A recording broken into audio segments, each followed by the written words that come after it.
الحمد للہ الحمد للہ الحمد للہ علی جودہ و نوالہ و اطیب الصلاۃ و اکمل السلام علی مظہر حسنہ و جمالہ و جلالہ و علی آلہ و اہل بیتہ و عطرتہ و ذریاتہ و اولادہ وأصحابه وأصهاره وأشيائه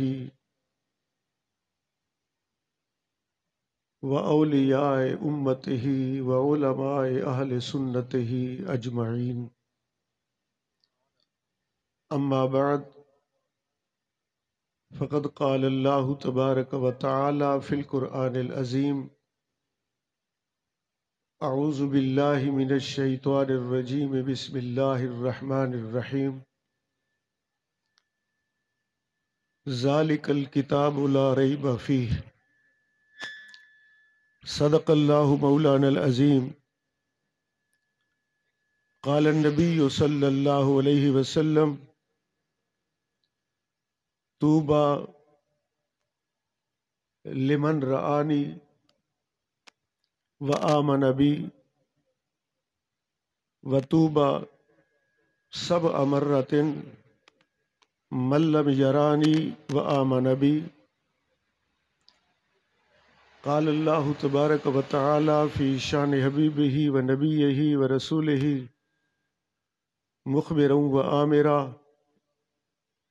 إن الله وملائكته يصلون على النبي يا أيها الذين آمنوا صلوا عليه وسلموا تسلیما. محبت سے سب حضرات درود پاک کا ورد فرمائیں.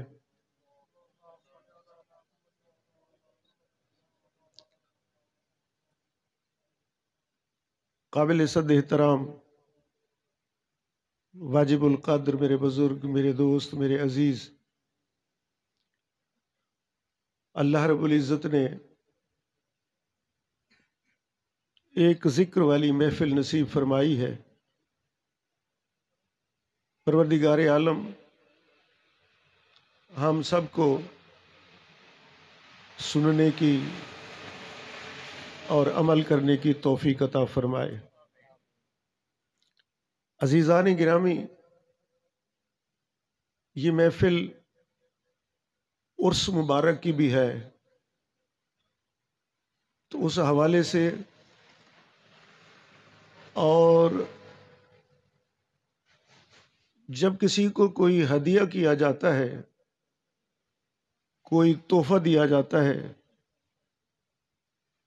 اس کو راضی کرنے کے لیے، اس کی رضا کے لیے، تو پھر انسان ایسا تحفہ ڈھونڈتا ہے کہ وہ ہم پہ راضی بھی ہو جائے اور ہمارا کام بھی ہو جائے. تو اس محفل میں، اس کائنات میں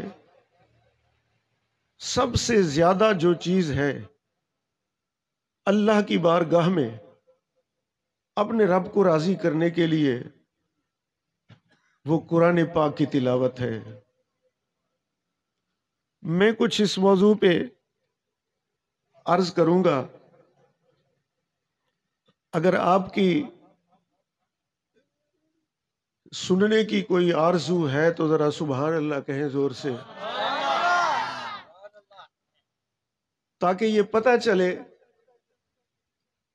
ہم اپنے رب اور اپنے حبیب کے ذکر پاک کی محفل میں بیٹھے ہیں. یہ نہ ہو کہ کوئی سمجھے یہ قبرستان میں بیٹھے ہیں. اللہ رب العزت نے قرآن مقدس میں ارشاد فرمایا: ذالک الکتاب لا ریب فیہ. یہ وہ کتاب ہے جس میں شک کرنے کی گنجائش نہیں. ایک مقام پہ اللہ رب العزت نے ارشاد فرمایا: یسمعون کلام اللہ. اللہ نے کلام اللہ کا لفظ استعمال فرمایا. اگر قرآن پاک کی تلاوت کریں تو ایک مقام ایسا بھی آئے گا کہ رب العزت ارشاد فرمایا بل ہوا قرآن مجید. ابتدا میں کتاب فرمایا، پھر کلام فرمایا، پھر قرآن فرمایا. تو کیا یہ ایک ہی چیز نہیں ہے؟ قرآن بھی ایک ہوئی، کلام بھی وہی، کتاب بھی وہی، مگر یہ نام چینج کیوں ہوئے ہیں؟ اس کی وجہ کیا ہے؟ اہل ایمان اس بات پہ توجہ کریں کہ جب اللہ کریم نے ارشاد فرمایا کلام اللہ، اللہ کا کلام، تو میرے دوستو رب فرمانا چاہتا ہے کہ یہ اس کا کلام ہے جس کو تم معبود بھی سمجھتے ہو، اور جس کو خالق بھی سمجھتے ہو، جس کو مالک بھی سمجھتے ہو، جس کو رازق بھی سمجھتے ہو، جس کو سب کچھ سمجھتے ہو. تو سمجھ لو یہ کلام بھی اسی رب کا ہے جس نے تجھے پیدا کیا ہے. لیکن اگلی باری آئی قرآن مجید. یہ قرآن مجید کیوں ارشاد فرمایا؟ کلام تو اللہ کا ہو گیا، لیکن قرآن کیا ہے؟ کلام اللہ کا معنی بولنا، ڈسکشن کرنا، بات کرنا، اور قرآن کا معنی پڑھنا. قاری صاحب بولتے ہیں ہم قرآن پڑھنے والا، فلاں قرات کر رہا ہے قرآن پڑھنے والا. قرآن کا مطلب ہے پڑھنے والا، پڑھی ہوئی چیز جس کو پڑھا جائے.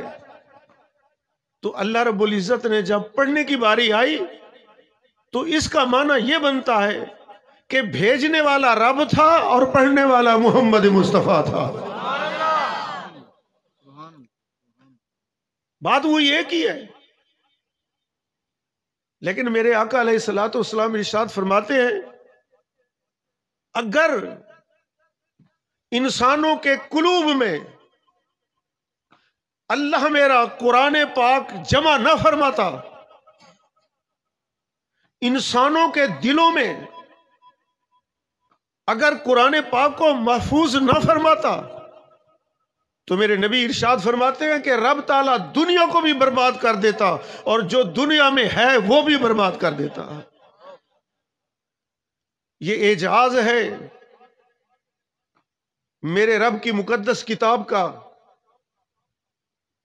لا يستوي اصحاب النار واصحاب الجنہ اصحاب الجنۃ هم الفائزون. لو انزلنا هذا القرآن على جبل لرأيته خاشعا متصدعا من خشیۃ اللہ. یہ تو قرآن وہ تھا، بھیجنے والا خود فرماتا ہے اگر میں پہاڑوں پہ بھیجتا، پہاڑوں پہ نازل کرتا تو قرآن کی تاب نہ لا سکتے تھے، وہ ریزہ ریزہ ہو جاتے. یہ عجیب بات ہے کہ مسلمان کا 7 سال کا بچہ 30 سپاروں کو اپنے قلب میں جمع کیے ہوئے پھر رہا ہے. یہ ایمان کی طاقت ہے اور یہ مسلمان کی طاقت ہے. پڑھا ہوا، پڑھنے والی چیز قرآن کہلاتی ہے. یہ قرآن اس لیے بنا کہ تیرے میرے نبی علیہ الصلوۃ والسلام نے اس کو پڑھا. مگر کتاب کا کیوں لفظ استعمال ہوا؟ ذالک القرآن لا ریب فیہ کیوں نہ آیا؟ ذالک الکلام لا ریب فیہ کیوں نہ آیا؟ ذالک الکتاب کیوں آیا؟ تو ذرا سمجھنے کی کوشش کریں، غور سے میری طرف دیکھیں. جب حضرت ابوبکر صدیق رضی اللہ تعالی عنہ نے قرآن پاک کو جمع کرنے کا ارشاد فرمایا تو اس کمیٹی کے ممبر، اس کمیٹی کا امیر حضرت سیدنا علی المرتضیٰ کرم اللہ تعالی وجہ الکریم کو بنایا گیا۔ طریقہ کار کیا ہوا؟ جس صحابی کے پاس جو بھی قرآنی آیات ہیں وہ لے آئے۔ کسی نے چمڑے پہ لکھی تھی، کسی نے پتھر پہ لکھی تھی، کسی نے اپنا کسی چیز میں بھی لکھی تھی، تو لکھی وہ آیت حضرت مولا علی کے پاس لے آئے۔ لیکن دوسری شرط یہ ہے کہ جب میرے آقا نے یہ آیت تلاوت فرمائی ہو تو گواہ بھی لازمی ہونا چاہیے، ایک گواہ بھی ہونا چاہیے تاکہ بات پکی ہو جائے۔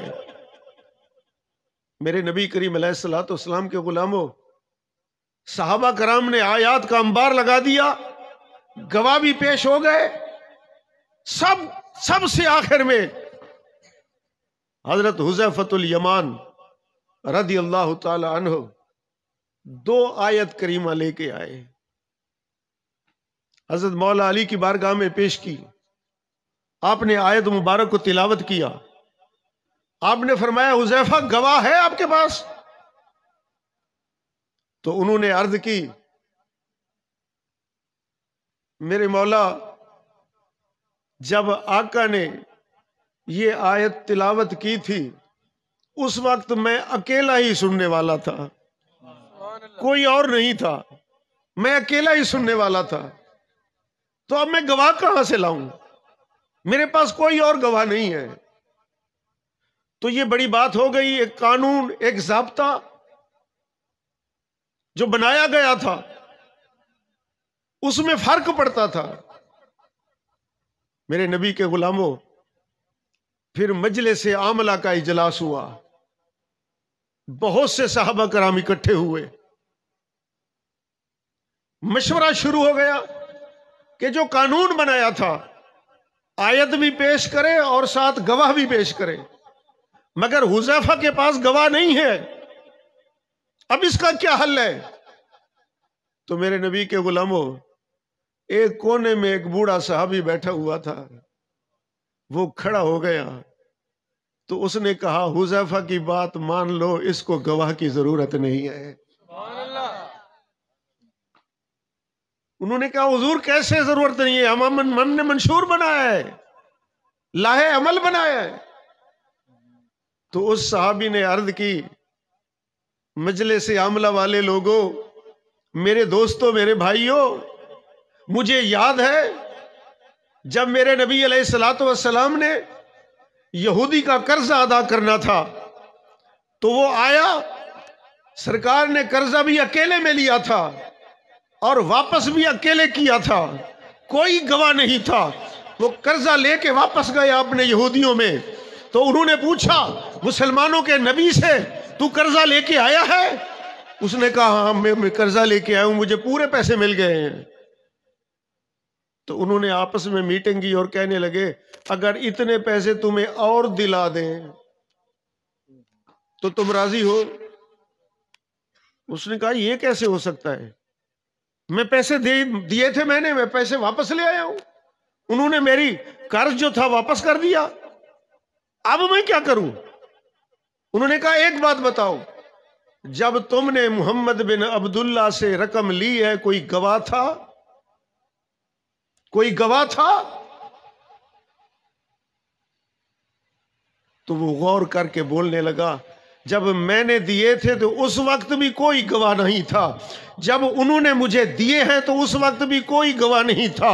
انہوں نے کہا پھر بات بن گئی، چلے جاؤ محمد بن عبداللہ کے پاس، صحابہ کے جم گٹھے میں جا کے کہہ دو محمد میرا قرض واپس کرو۔ اور جب وہ کہیں گے میں نے تو قرض ادا کر دیا ہے، قد قدائی تو میں نے تجھے قرض دے دیا ہے، تو تم پھر کہنا کہ اگر قرض دیا ہے واپس تو مجھے اب گواہ پیش کرو، کیونکہ گواہ اس کے پاس ہے ہی نہیں۔ تو دوسری رقم اس کو دینی پڑے گی۔ میرے نبی کے غلاموں، جب وہ یہودی آیا، پڑھا لکھا کے اسے بھیجا، سرکار کی بارگاہ میں حاضر ہوا، قریب آ کے بیٹھ گیا۔ آپ نے فرمایا کیسے آئے ہو؟ انہوں نے کہا مجھے قرض میرا واپس کرو۔ آپ نے فرمایا کیا؟ قرض واپس کرو؟ قد کدائی تو میں نے تو قرض دے دیا تجھے، میں نے تو ادا کر دیا، اور کون سا قرض دوں؟ مجھے ادا کر دیا۔ آپ نے فرمایا ادا کر دیا۔ جی اگر ادا کر دیا تو گواہ ہے؟ میرے آقا نے جب سنا،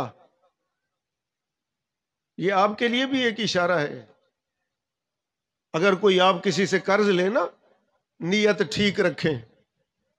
قرض لیتے وقت بھی آپ سوچتے ہیں ایک دفعہ تو دے تو صحیح، میں تجھ سے پوچھوں گا۔ نبی کریم علیہ الصلوۃ والسلام کے غلاموں، جب میرے آقا نے فرمایا میں نے قرض ادا کر دیا، اس نے کہا گواہ پیش کرو۔ 2-3 مرتبہ اس نے کہا۔ حضرت حذیفہ الیمان رضی اللہ تعالی عنہ اس محفل پاک میں موجود تھے۔ آپ کھڑے ہو گئے، فرمانے او یہودی، میں محمد مصطفیٰ کا گواہ ہوں، میں گواہ ہوں کہ میرے آقا نے تجھے قرض ادا کر دیا ہے۔ آپ نے چڑھائی کر دی، فرمایا تجھے شرم نہیں آتی؟ میرے نبی علیہ الصلوۃ والسلام پہ الزام لگاتے ہوئے ایک دفعہ قرض لے گیا پھر مانگنے آیا ہے، حیا کر کچھ۔ جب آپ نے روب ڈالا نا تو وہ یہودی پانی پانی ہونے لگا، وہ تو وہاں سے کھسک گیا، لیکن میرے آقا علیہ الصلوۃ والسلام نے ارشاد فرمایا حذیفہ ادھر آؤ میرے پاس۔ جب حذیفہ قریب آئے تو میرے آقا نے ارشاد فرمایا تو نے کیسے گواہی دی؟ جب میں نے پیسے دیے تھے تو تھا؟ تو وہاں موجود تھا؟ میرے نبی کے غلاموں، میری بات دل تھام کے سن لو۔ جو حذیفہ الیمان کا جواب تھا تو اس نے عرض کیا حضور، آپ نے ارشاد فرمایا اللہ ہے، کیا ہم نے دیکھا ہے؟ آپ نے فرمایا اللہ ہے، قل هو اللہ احد، اللہ ہے۔ آپ نے ارشاد فرمایا ہم نے جان و من سے قبول کر لیا۔ آپ نے فرمایا جنت ہے، ہم نے بنا دیکھے منظور کر لیا۔ آپ نے فرمایا دوزخ بھی ہے، ہم نے بغیر تحمل کے قبول کر لیا۔ آپ نے فرمایا میں نے عرشوں کی سیر کی، ہم نے قبول کر لیا۔ آپ نے فرمایا ہم نے رب کو دیکھ کے آیا ہوں، ہم نے قبول کر لیا۔ تیری بات کون کون سی نہیں مانی؟ وہ تو ہم نے خدا کو بھی تیرے کہنے پہ مان دیا، یہ تو صرف قرض کی بات تھی، تم سنا رہے تھے، آپ بتا رہے تھے میں نے واپس کر دی ہے، تو پھر ہم کہہ رہے ہیں کہ آپ نے واپس کر دی ہے۔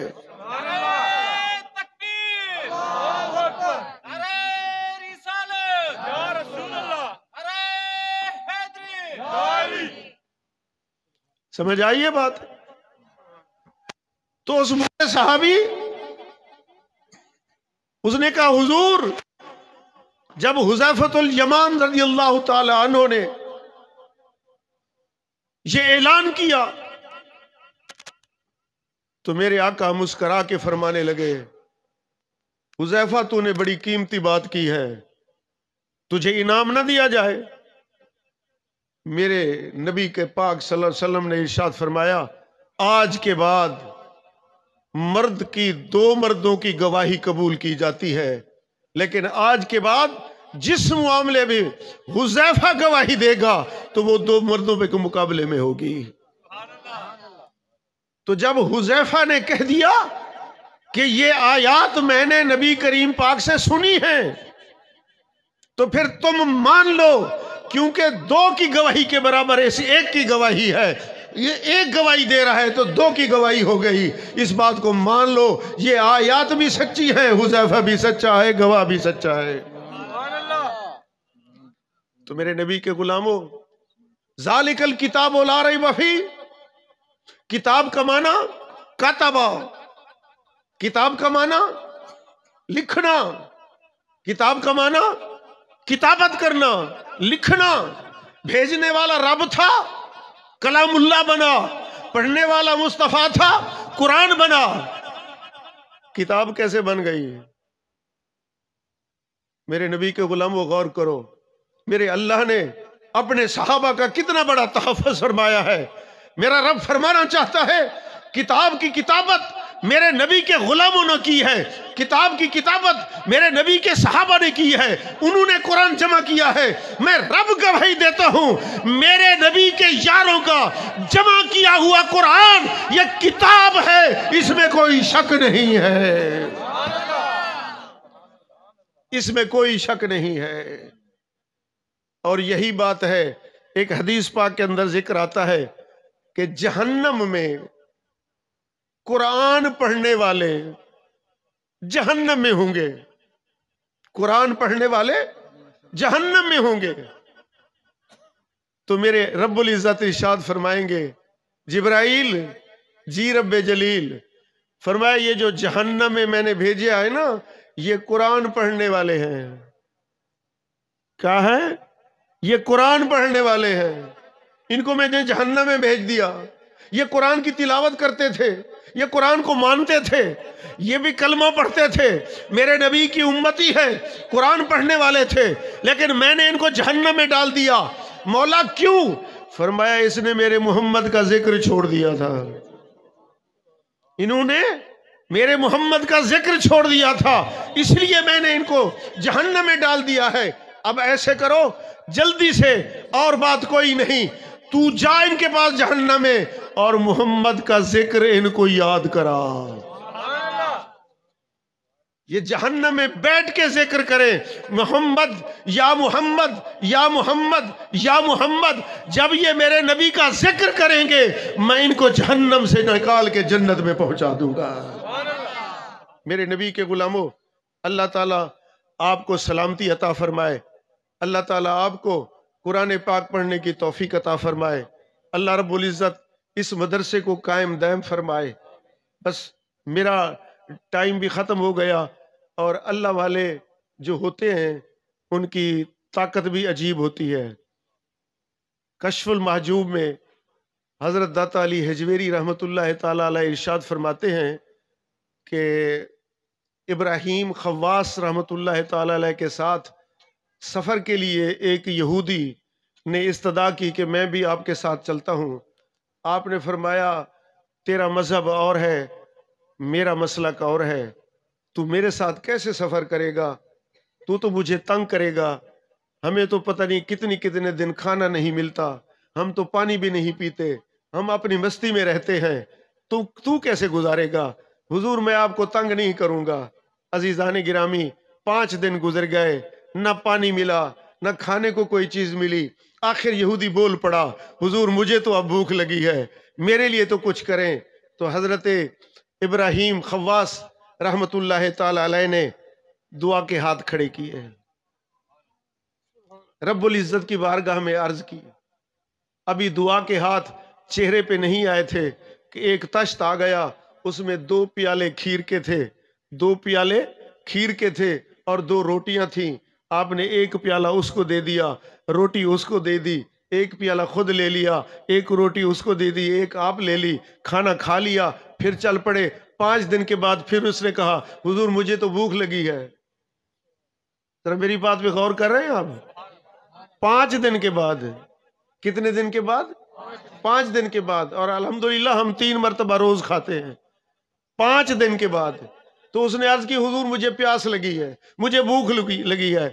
آپ نے فرمایا اب ایسا کر، اس وقت تو میں نے دعا کی تھی، اب تو دعا کر۔